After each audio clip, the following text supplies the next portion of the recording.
Good afternoon, everyone. Good afternoon. We are going to get started.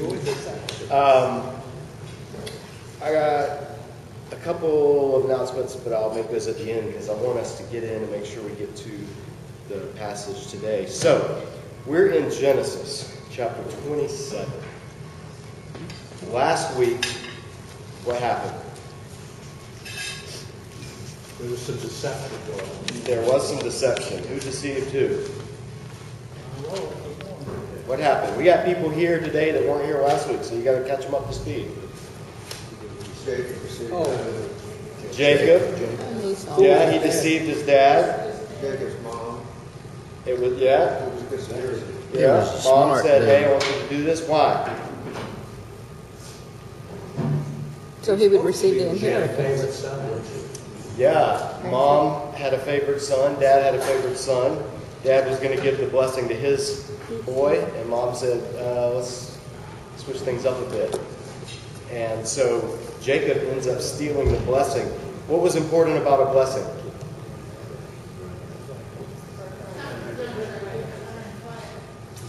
Yeah, it was a legally binding will. It was like a notarized, completely binding last will and testament. Right, and it was spoken, and it was spoken with the power and all the authority of the entire clan, family, the head of it, and in the presence of God. So it wasn't something that you could just take back. And so Jacob got that instead of Esau, and he had already gotten Esau's birthright from him in the previous chapter. So what was the response then when Jacob found out, or when Isaac found out, and Esau asked for a blessing as well? What I've said, I've The said. father was upset. Yeah, He will be blessed. he said he's going to be blessed regardless. We'll see that theme in this chapter. And what did he say about Esau? He said, Not too good. probably wasn't very happy about It's right it. there in chapter 27. None of these are trick questions. It's really in the Bible. It's really right there. He gave him almost a curse. Yeah, his quote blessing was actually just a spoken prophecy over him, and it was basically that he would live away from his brothers, that he would live in enmity, kind of like Ishmael had been given before. And we'll see that as well in this chapter, how that plays out. So we ended right there because this next section, the end of chapter 27, flows right into chapter 28. And it picks up in verse 41 of 27. It says, Esau held a grudge against Jacob because of the blessing his father had given him. He said to himself, "The days of mourning for my father are near, then I'll kill my brother Jacob." When Rebekah was told what her son Esau had said, she sent for her younger son Jacob and said to him, "Your brother Esau is consoling himself with the thought of killing you. Now then, son, do what I say. Flee at once to my brother Laban in Haran. Stay with him for a while until your brother's fury subsides. When your brother's no longer angry with you and forgets what you did, I'll send word for you to come back from there. Why should I lose both of you in one day?" So what's her plan? To send him away so that his brother can cool off. Yeah, get out of Dodge. Yeah, your brother Esau, he's really hot right now. He's red with anger, playing words. And he wants you to go away. When he calms down, I'll send word, come back. Why is that foreboding? It has to do with him going over to the Egyptians, doesn't it? The Paddan-Aram. No, he's actually going in the opposite direction. He's going up north No? to her relatives in Mesopotamia. But as readers, we've been reading along in Genesis, following this promise of the land and the seed and the blessing. Why is it foreboding to us when she tells him to leave? That's not what the blessing is supposed to be about. Every time people leave the land, things don't go well. When you leave the promised land and the seed of Abraham leaves the promised seed's place, things end up having a way of going sideways. But yet, throughout it all, God always blesses the promise despite that.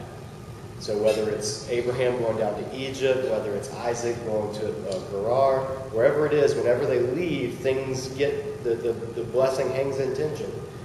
And eventually then God redeems the situation somehow, but it's not a happy thought of leaving. Plus it's leaving the people. It's leaving the covenant people, the family. He's got the blessing. He's got the birthright. He should be the one to take over.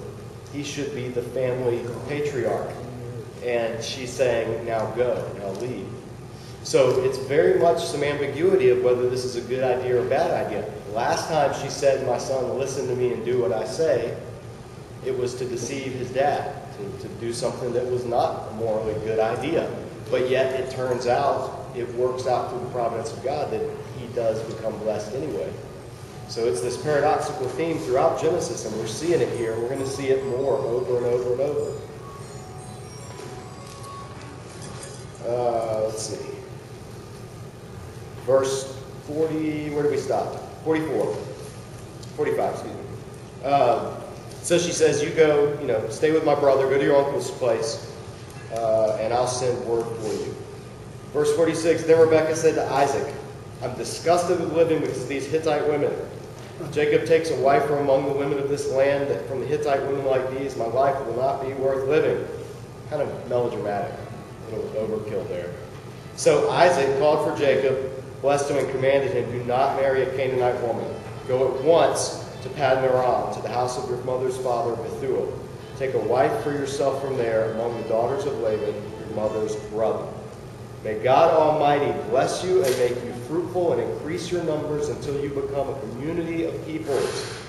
May he give you and your descendants the blessing given to Abraham, so that you may take possession of the land where you now live as an alien, the land God gave Abraham. Then Isaac sent Jacob on his way, and he went to Paddan-Aram.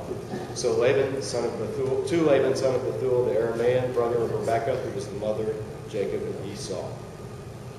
So she wants him to go. What does she have to do to make it happen? What does Rebekah do to make his leaving official? Gets the permission of Isaac, evidently.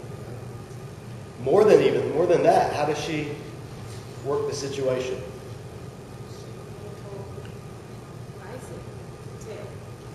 She gets it so that it's Isaac sending him away. Yeah, he's not leaving in dishonor. He's leaving with the blessing of his dad. He's not just sneaking away.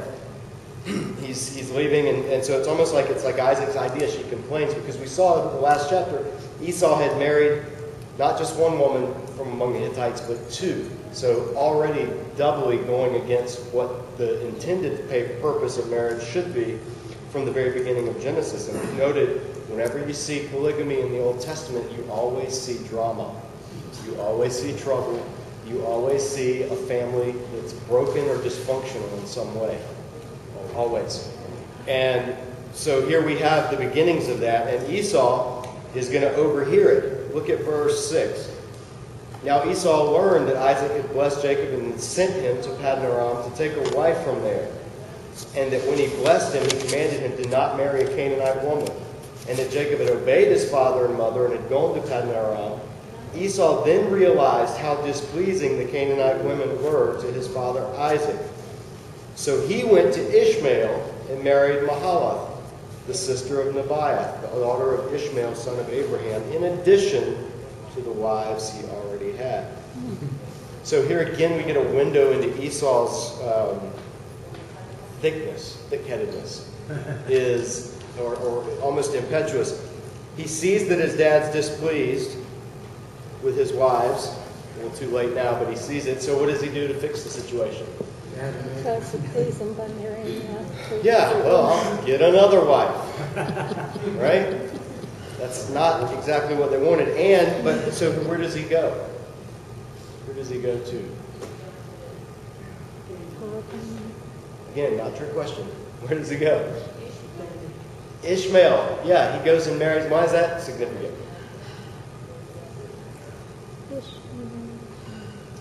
Who's Ishmael?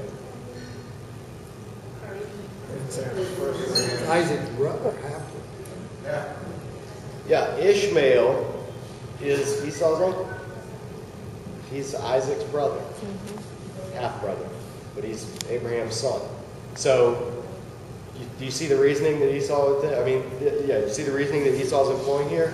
So dad sent Jacob to mom's brother to go get a wife. So maybe if I go to dad's brother and get a wife, that'll put me back in good graces. Yeah. You sort of see the machinations going on in his mind, like, okay, maybe this will work or something. But it ends up making the situation worse because he's still, he's already given away. He's sold his birthright and he's lost his blessing. So this is only compounding the problem. And it ends up as sort of a unsuccessful attempt to get back in his father's good graces. So now we're going to switch. We're not going to hear about Esau again for a couple of chapters. And the narrative is going to switch, and it's just going to follow Jacob for the next few chapters, actually for the rest of the book. Where do we stop? Verse 10. Jacob left Beersheba and set out for Haran. That's about a couple hundred miles between those two. One's in South Israel, and the other's up in northern Mesopotamia. So it's not like going from here to Rock Hill or something. Like it's a long, long way. When he reached a certain place, he stopped for the night because the sun had set. Taking one of the stones there, he put it under his head and he lay down to sleep. This seems kind of weird, like, why would you put a rock on your head? But in the ancient world, they were used to sleeping just on the ground a lot of times. And sometimes they would put something just as a head to elevate your head a little bit, and they used like stone or even metal. It wasn't this weird thing. It was just something to put under your head so your neck's not flat on the ground. So it just takes a rock. There's nothing super spiritual, at least that I know of, in this. It's just a common practice. So he took one of the stones, put it under his head, and he lay down to sleep. He had a dream in which he saw a stairway, or some of your translations may say a ladder, resting on the earth with its top reaching to the heavens. And the angels of God were ascending and descending on it. There above it, or your translation may say there beside him, stood the Lord. And he said, I am the Lord, the God of your father Abraham and the God of Isaac. I will give you and your descendants the land on which you're lying. Your descendants will be like the dust of the earth, and you will spread out to the west and to the east, to the north and to the south. All peoples on earth will be blessed through you and your seed, or offspring. I am with you and will watch over you wherever you go. And I will bring you back to this land. I will not leave you until I've done what I have promised you. When Jacob awoke from his sleep, he thought, surely the Lord is in this place. And I was not aware of it. He was afraid and said, how awesome is this place? This is none other than the house of God. This is the gate of heaven. Early the next morning, Jacob took the stone he placed under his head, and he set it up as a pillar or standing stone. And he poured oil on top of it. He called that place Bethel, though the city used to be called Luz. Then Jacob made a vow, saying, if God will be with me and will watch over me on this journey I'm taking, and will give me food to eat and clothes to wear, so that I return safely to my father's house, then the Lord will be my God. And this stone that I've set up as a pillar will be God's house, and all that you give me, I will give you a tenth. So, let's back it up here. Jacob has a dream. What does he see in his dream? He sees a ladder or a staircase going up to heaven, and the Lord Yeah, it's not the word that's used, sulam, is the only time this word's used in the Old Testament. So there's some question on how it should be translated. I think a traditional one was translated as a ladder, but more scholars see the root of the word and how it's related to other words from similar languages, and they think it's better translated as stairway or ramp or embankment or something. And it's really similar to what you see in Mesopotamia, which is where he's on his way now, in the buildings that they have there called ziggurats. Yeah. Which, if you remember any history from high school or college, ziggurats were these like pyramid-type structures that were level. They were like staircases. And the purpose of a ziggurat in Mesopotamia was to be a place where heaven and earth touched.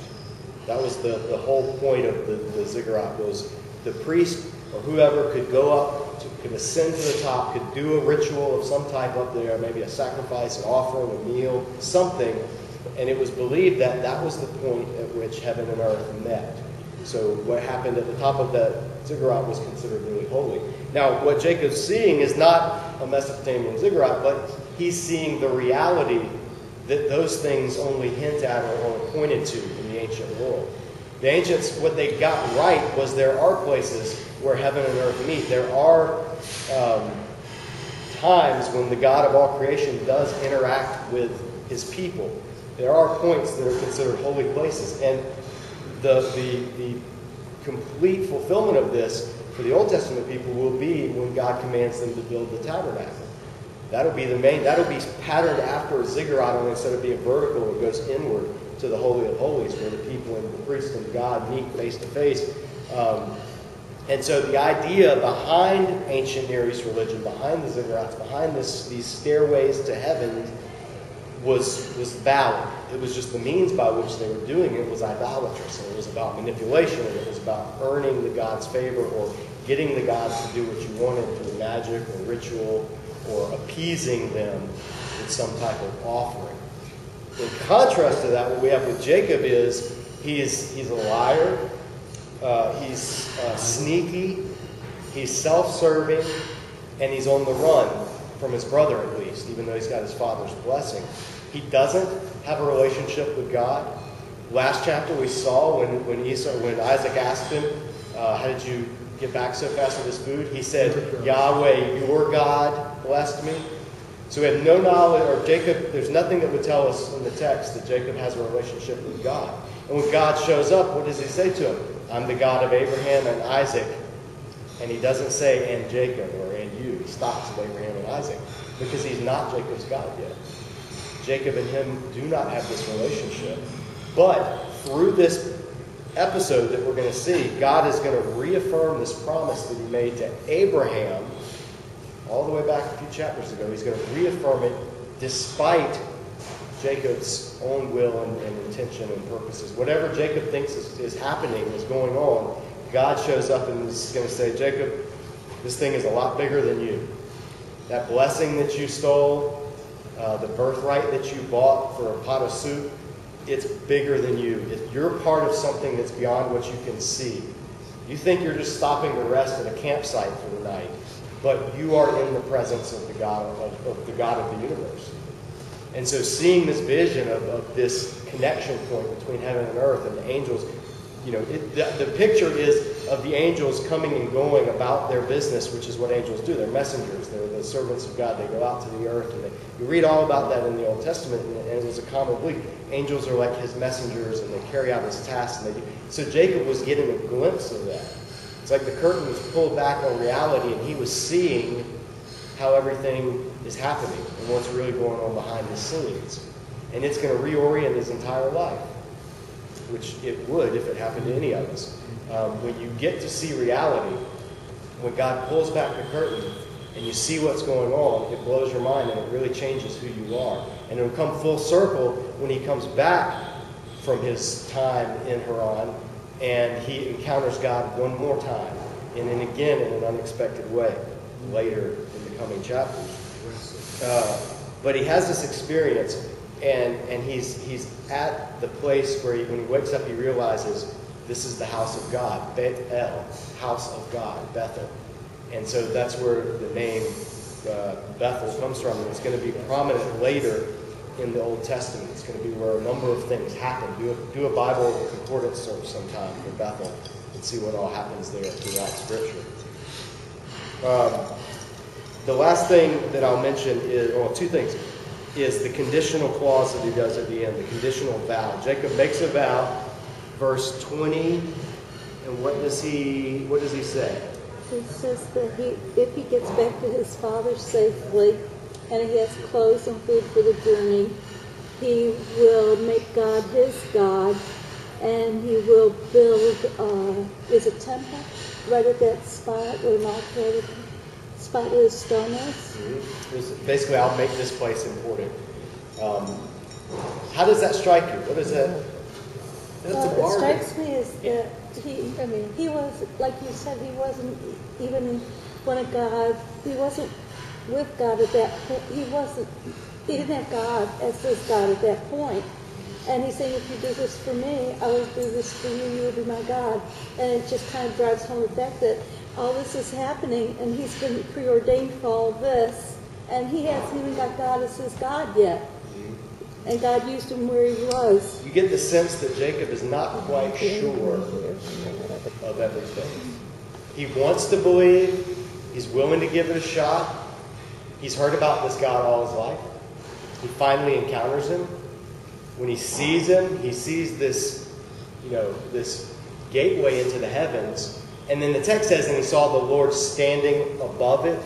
But that's just how the NIV renders it. If you have a New Revised Standard or maybe a New American Standard, I can't remember which ones, it says he saw the Lord standing beside him. And I think that's the better translation. It's the exact same wording in Hebrew, on it and beside him, same thing. But contextually, he sees this ramp going into the heavens and the angels coming and going, and then God standing there beside it and says, here's what I'm going to do for you. And then that's when he says, God is in this place, not God is way up there. Or, it's like, whoa, this place is important. God's right there beside him, and he's speaking over him, and he's pronouncing this blessing. And the blessing will be, like we saw with Abraham, it will be contingent in one sense, that he's got to go and he's got to walk with the Lord. But it'll be non-contingent in another sense, in that regardless of how Jacob may try to work things, God's assuring him, my purposes are going to get done. I'm going to be with you. I'm going to bless you with the blessing. And Isaac's already given it to him of Abraham. It's all carrying forth the promise. The promise says that God's made to Abraham. And remember, keep in mind, it's the key to this. If you're a highlighter or an underliner, then verse 14, the end of verse 14 should be the main point of this section. All the peoples on earth will be blessed through you and your offspring. That's the point of the blessing. It's not to bless Jacob just because God likes Jacob. It's not to bless him because he's in a unique relationship with God, although he is. But the purpose of that relationship is always bigger than that relationship. It's always. And Jacob is the man whose name will get changed to Israel. Before Israel was ever a nation, he was a person.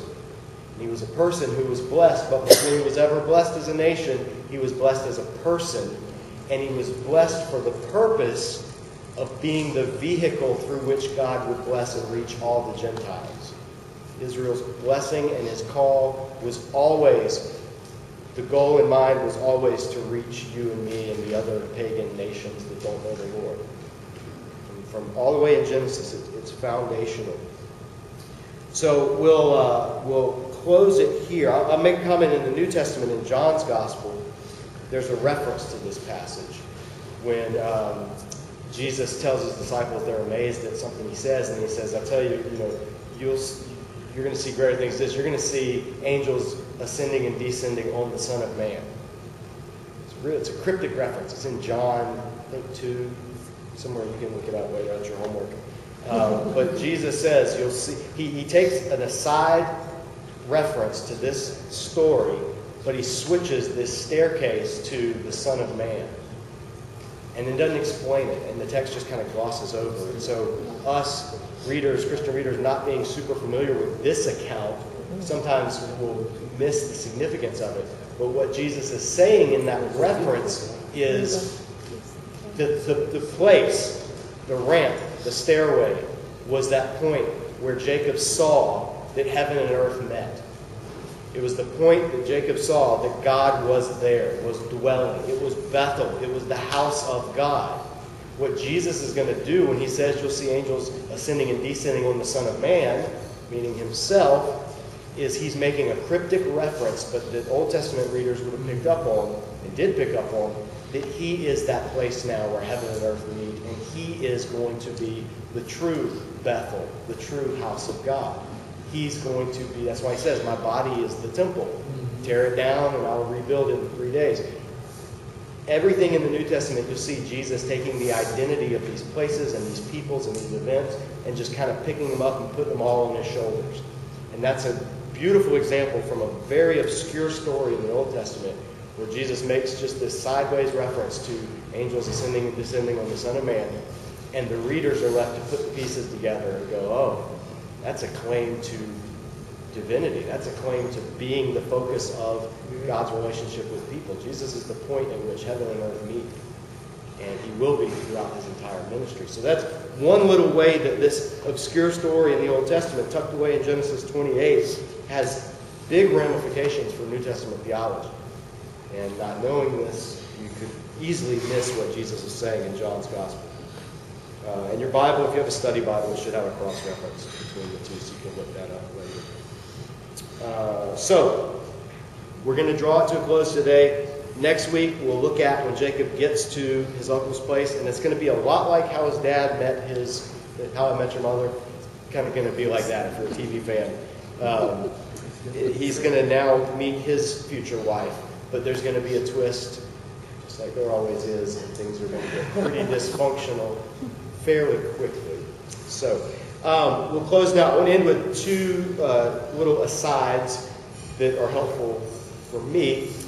Throughout the summer, so the ministry that I do is a teaching, speaking ministry, and I'm teaching a class right now at a church in South Charlotte, and I'll be speaking a couple of places later on in the year. But summers are really lean, and we're gonna keep doing this Bible study every Tuesday. So tell people it's still going on all through the summer. We're not taking a break. There may be a week or two where I'm going, but I'll let you know in advance. But there's two ways that you can really help this continue. One of those ways is every week I always bring resources that I've put together, DVD Bible studies for small groups or for individual study, a couple of books that I've written, resources that I have for sale, and they're always $5 to $10 cheaper buying them from me than from on the website. The other way you can help is I have a few, but I'm always looking for more monthly partners, people that help with the ministry of Disciple Dojo by pledging to give like $10 a month. $25 a month, something like that. And I have a thing on the website where you can sign up. And if you do that, then there's some resources you get as a thank you and signed copies of books and things like that.